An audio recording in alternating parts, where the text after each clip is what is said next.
Hi friends, welcome back to my channel சமையல் செய். இன்றைக்கி என்ன வீடியோன்னு பார்த்தீங்கன்னா நூடுல்ஸ் செய்ய போகிறாங்க. எப்படின்னு பார்த்தீங்கன்னா நூடுல்ஸே நம்ம வீட்டிலே செஞ்சு தான் நம்ம தாளித்து சாப்பிட போகிறாங்க. பச்சரிசி மாவு வச்சு நூடுல்ஸ் செஞ்சு சாப்பிட போகிறோம். எப்படி செய்யலான்றதை வீடியோவில் போய் பார்க்கலாங்க. எங்கள் ஊர் பக்கமெல்லாம் மழைன்னு பார்த்திங்கன்னா அதிகமாக இல்லை, ரொம்ப லைட்டாக தான். பாருங்கள், சுற்றி பார்த்திங்கனாவே தெரியும், நல்லா பச்சை பசேல்னு இருக்குது. உங்கள் ஊர் பக்கமும் மழை பெய்யுதா என்னன்ட்டு கமெண்ட்டில் சொல்லுங்கள், நானும் தெரிஞ்சுக்கிறேன். இப்போ வாங்க நூடுல்ஸ் எப்படி செய்யலான்றதை பார்க்கலாம். பாருங்கள், இந்த கப்பால் 1.5 கப் அளவுக்கு பச்சரிசி மாவு தாங்க எடுத்து தான் நம்ம நூடுல்ஸ் செய்ய போகிறோம். இப்போது நூடுல்ஸ் செஞ்சுக்கலாங்க. நூடுல்ஸ் செய்யறதுக்கு முன்னாடி மாவு வந்து நல்லா வறுக்கணுங்க.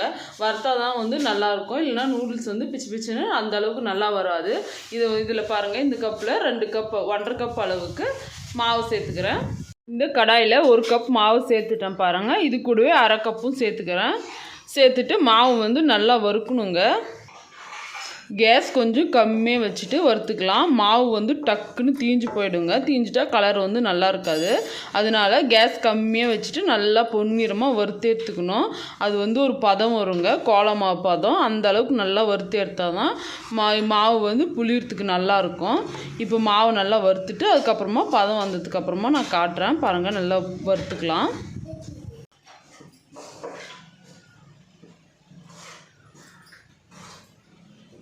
மாவு பார்த்திங்கன்னா வறுக்கிறதுக்கு கொஞ்சம் லேட் ஆகுங்க. நல்லா பொறுமையாக கேஸ் வந்து கம்மியாக வச்சுட்டு தாங்க வறுக்கணும்.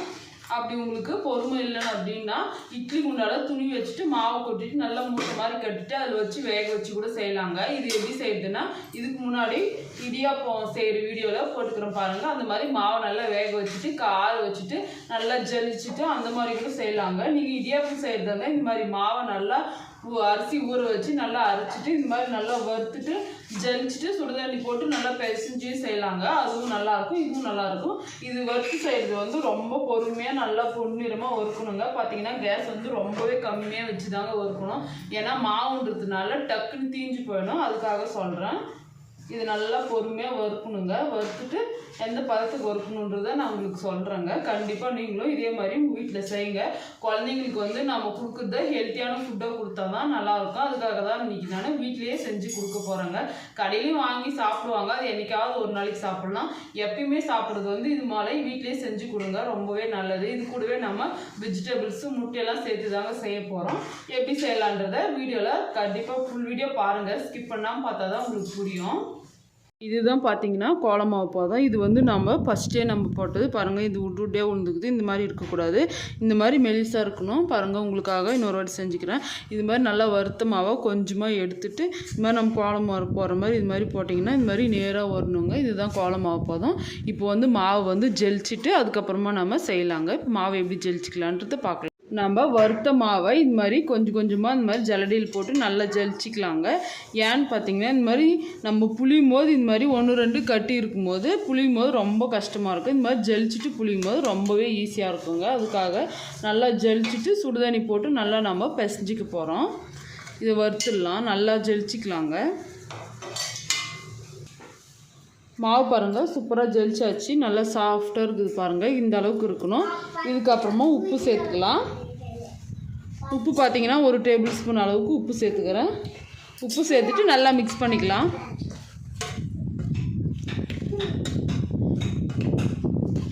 பாருங்கள், மிக்ஸ் பண்ணியாச்சு. இதுக்கப்புறமா சுடுதண்ணி சேர்த்துக்கலாங்க. நல்லா கொதிக்க வச்சு தண்ணியை கொஞ்சம் கொஞ்சமாக சேர்த்துக்கோங்க. பாருங்கள், சுடுதண்ணி நல்லா ஊற்றிட்டு இப்போ கலரிக்கலாம். கொஞ்சம் கொஞ்சமாக தண்ணி சேர்த்து நல்லா மிக்ஸ் பண்ணிக்கோங்க. இப்போ தண்ணி பத்தல் பாருங்கள், இன்னும் கொஞ்சம் தண்ணி சேர்த்துக்கலாம். நல்லா ஒரு சப்பாத்தி மாவு பதத்துக்கு வரணுங்க. அது போல் நல்லா இலக்கணமாக பிசைஞ்சு எடுத்துக்கலாம். அப்போ தான் புளியத்துக்கு வந்து நல்லாயிருக்கும்.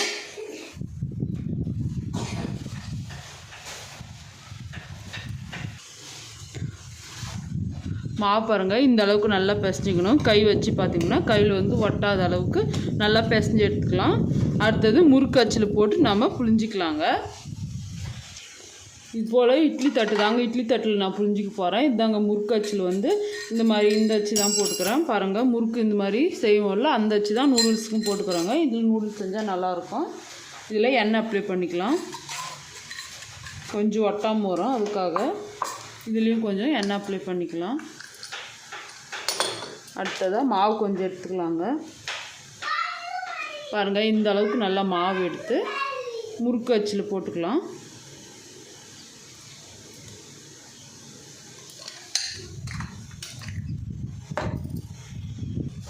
பாருங்கள், இப்போ போட்டுட்டேன். இப்போ புழிஞ்சிக்கலாம். ரொம்ப ஈஸியாக வருங்க, ரொம்ப கஷ்டப்பட்டு புளி வேண்டியதே இல்லை. பாருங்கள் எந்த அளவுக்கு அழகாக வருதுன்ட்டு.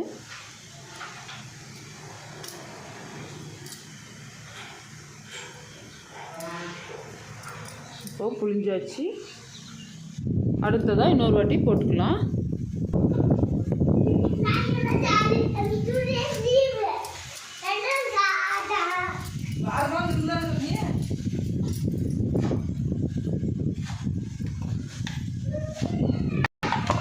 இப்போ பாருங்கள், நம்ம ரெடி பண்ண மாவை வச்சு 2 இட்லி தட்டுலையும் சூப்பராக வந்து புளிஞ்சு எடுத்துட்டாங்க. நல்லா நூடுல்ஸ் மாதிரி நல்லாயிருக்கும். இதை புளிஞ்சதுக்கு அப்புறமா இட்லி பாத்திரத்தில் வச்சு வேக வச்சுக்கலாம். அதுக்காக பாத்திரத்தில் ஏற்கனவே நான் தண்ணி ஊற்றி வச்சுருந்தாங்க. அதில் நம்ம புளிஞ்சு வச்சுக்கிற இதை வந்து எடுத்து வச்சுக்கலாங்க. இந்த நூடுல்ஸ் வந்து நல்லா வேகணுங்க. ஏற்கனவே வறுத்த மாவு வெந்துட்டு தாங்க இருக்கும். அதனால கொஞ்சமாக வெந்தாலே போதும். அதனால் ஒரு 7 நிமிஷம் வேக வச்சுக்கலாம். இப்போ நூடுல்ஸ் தாளிச்சிக்கிறதுக்காக எண்ணெய் சேர்த்துக்கிறேன். எண்ணெய் எவ்வளோன்னு பார்த்தீங்கன்னா 5 டேபிள் ஸ்பூன் அளவுக்கு எண்ணெய் சேர்த்துக்கலாம். எண்ணெய் கொஞ்சம் கூட சேர்த்துக்கும் போது தான் டேஸ்ட் நல்லாயிருக்கும். அதுக்காக 1/2 டேபிள் ஸ்பூன் அளவுக்கு கடுகு சேர்த்துக்கிறேங்க. கடுகு ஆப்ஷனல் தான், உங்களுக்கு தேவைப்பட்டால் சேர்த்துக்கோங்க. நான் 1/2 டேபிள் ஸ்பூன் அளவுக்கு சேர்த்துக்கிறேன். கடுகு நல்லா பொரிஞ்சதுக்கு அப்புறமா கட் பண்ணி வச்சுக்கிற பெரிய வெங்காயம் சேர்த்துக்கலாம். இது கூடவே கருவேப்பிலையும் சேர்த்துக்கலாம். கொஞ்சம் கொத்தமல்லியும் சேர்த்துக்கிறாங்க. இதெல்லாம் சேர்த்துட்டு நல்லா வதக்கிக்கலாம்.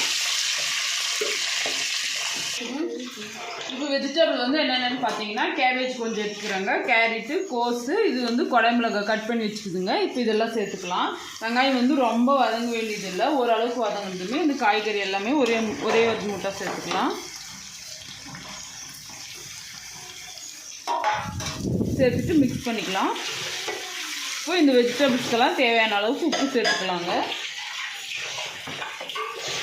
தூளுப்பாக சேர்த்துக்கோங்க. ஏன்னு பார்த்தீங்கன்னா கல்லுப்பு சேர்த்தா கரையாது. 1 டேபிள் ஸ்பூன் அளவுக்கு மட்டும் உப்பு சேர்த்துக்கிறேன். அதுக்கப்புறமா டேஸ்ட் பார்த்துட்டு கூட சேர்த்துக்கலாம். நல்லா மிக்ஸ் பண்ணிக்கலாம்.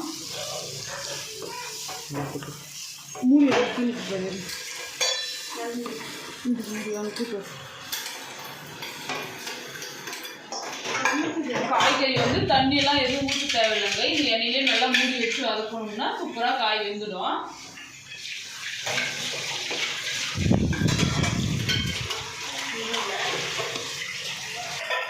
மூடி வச்சுக்கலாம். மூடி வச்சுட்டு ஒரு 5 நிமிஷம் நல்லா எண்ணெயிலே நல்லா வதங்கிடுங்க. காயில் பிரிஞ்சு போகாது எண்ணெய் இருக்கிறதுனால.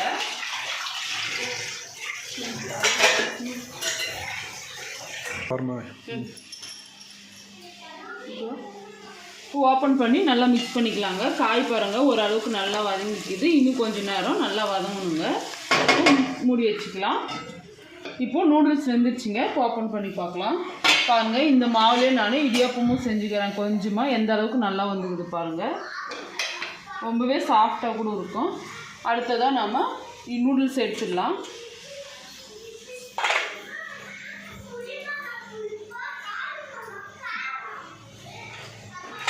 இந்த மாதிரி நூடுல்ஸ் எடுத்து தட்டில் போட்டுடலாங்க.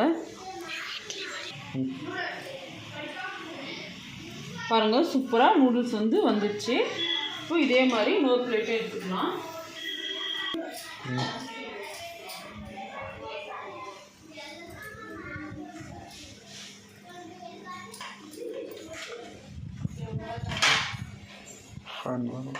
பாருங்கள், சூப்பராக நூடுல்ஸ் வந்துடுச்சு. இப்போ இதை வந்து நல்லா ஆற வச்சுக்கலாங்க. ஆற வச்சுட்டு நம்ம மிக்ஸ் பண்ணும்போது நூடுல்ஸ் வந்து ஒடையாமல் இது போல் நல்லா நீட்டாகவே இருக்கும். உண்மையிலே ரொம்ப நல்லா இருக்குங்க. சாப்பிட பண்ணி பார்க்கலாங்க. பாருங்கள், காய் வந்து நல்லா வெந்துருச்சு. சூப்பராக வதங்கிக்குது. நம்ம போட்ட கலரோட வதங்கிட்டு சூப்பராக கலர்லாம் மாறிக்குது பாருங்கள். இந்த அளவுக்கு நல்லா வதங்கினதுக்கு அப்புறமா மசாலா சேர்த்துக்கலாம். மசாலாக்காக ஒரு பேக்கெட் வந்து நூடுல்ஸ் மசாலா சேர்த்துக்கிறாங்க. கொஞ்சமாக தான் இருக்கும் இதில். இதை சேர்த்துட்டு இதுக்கப்புறமா வெறும் மிளகாய் தூள் சேர்த்துக்கிறாங்க. எவ்வளோன்னு பார்த்தீங்கன்னா 1.5 டேபிள் ஸ்பூன் சேர்த்துக்கிறேன். குழந்தைங்க சாப்பிட்றது காரம் கொஞ்சம் கம்மியாகவே செஞ்சுக்கலாம். அதுக்காக சேர்த்துட்டு நல்லா மிக்ஸ் பண்ணிடலாம். இந்த மசாலா வந்து எண்ணெயிலே கொஞ்சம் நல்லா வதங்கணுங்க. ஏன்னு பார்த்தீங்கன்னா மசாலாவோட பச்சை வாசனைலாம் போகணும். அதுக்காக நல்லா மிக்ஸ் பண்ணி வதக்கிக்கலாம். இப்போ அடுத்ததான் நம்ம முட்டை சேர்த்துக்க போகிறோம். இந்த வெஜிடபிள்ஸ் எல்லாம் இது மாதிரி ஓரமாக தள்ளிடுங்க. எண்ணெய் பாருங்கள், இந்த எண்ணெயிலே நம்ம முட்டை சேர்த்து வறுத்துக்க போகிறோம். கேஸ் வந்து கம்மியாக வச்சுக்கலாம். அடுத்ததான் முட்டை சேர்த்துக்கலாங்க. இன்றைக்கி நான் 10 முட்டை எடுத்துக்கிறேன். இதெல்லாம் உடச்சி சேர்த்துக்கலாம், ஓடெல்லாம் இல்லாத மாதிரி. முட்டை போட்டு வெஜிடபிள்லாம் போட்டு செய்கிறதுனால டேஸ்ட் வந்து ரொம்ப நல்லா இருக்குங்க. நூடுல்ஸும் சாப்பிட்றதுக்கு ரொம்பவே சாஃப்டாக இருக்கும், ரொம்ப ஹார்டெல்லாம் இருக்காது அரிசி மாவு செஞ்சதுனால. ஆச்சுங்க. இப்போ முட்டைக்கு மட்டும் கொஞ்சமாக உப்பு சேர்த்துக்கிறேன். ஒரு 1/2 டேபிள் ஸ்பூன் அளவுக்கு சேர்த்தா போதும். இதுக்கப்புறமா பெப்பர் கொஞ்சம் சேர்த்துக்க போகிறோம். கொஞ்சமாக ஒரு 1/2 டேபிள் ஸ்பூன் அளவுக்கு பெப்பர் சேர்த்துக்கிறேங்க. பெப்பர் எதுக்காகனா வாசனையாக நல்லாயிருக்கும். இப்போது மிக்ஸ் பண்ணிக்கலாம். இந்த வெஜிடபிள்ஸும் முட்டையும் நல்லா ஒன்று சேர்கிற மாதிரி நல்லா மிக்ஸ் பண்ணிக்கலாம்.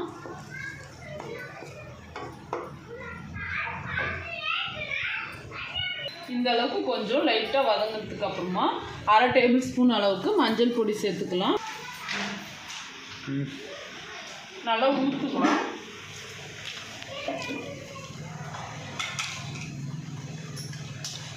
பாருங்கள் எந்த அளவுக்கு நல்லா உதிரி உதிரியாக இருக்குதுன்னு பாருங்கள். இந்த மாதிரி இருந்தால் டேஸ்ட் நல்லாயிருக்கும்.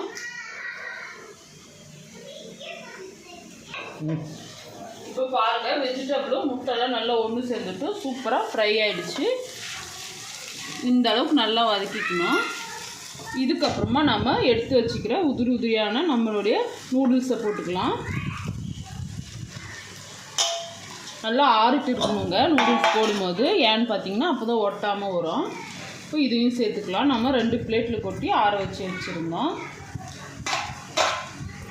இதெல்லாம் சேர்த்துட்டு நல்லா மிக்ஸ் பண்ணிக்கலாம். மிக்ஸ் பண்ணி நல்லா கொஞ்சம் நூடுல்ஸ் ஆறிட்டு இருக்குதுல்ல, அது வந்து நல்லா சூடாகணுங்க.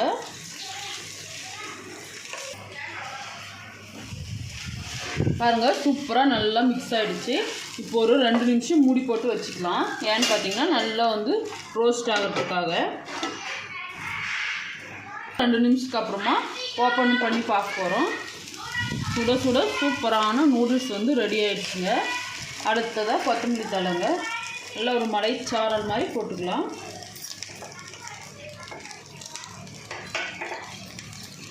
கொத்தமல்லி சேர்த்துட்டு ஒரு வாட்டி நல்லா மிக்ஸ் பண்ணிக்கலாம்.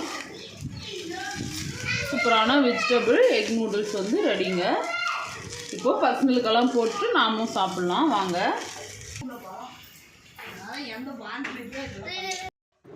குழந்தைங்களுக்கெல்லாம் பார்த்திங்கன்னா போட்டு கொடுக்கலாங்க. போட்டு கொடுத்துட்டு நாமளும் சாப்பிட்டு பார்க்கலாம். உண்மையிலே கடையில் வாங்குறத விட இது ரொம்பவே டேஸ்ட்டாக இருக்குங்க. ரொம்ப நல்லா இருந்துச்சு. கண்டிப்பாக நீங்களும் இதே மாதிரி உங்கள் வீட்டில் பச்சரிசி மாவு ரெடி பண்ணி செஞ்சு சாப்பிடுங்க. ரொம்ப நல்லாயிருக்கும். இந்த வீடியோ உங்களுக்கு பிடிச்சிருக்குன்னு நினைக்கிறேன். பிடிச்சிருந்தா மறக்காமல் சமையல் செய் சேனலை லைக் அண்ட் சப்ஸ்கிரைப் செஞ்சுடுங்க. அடுத்த ஒரு நல்ல சமையல் வீடியோவில் பார்க்கலாம்.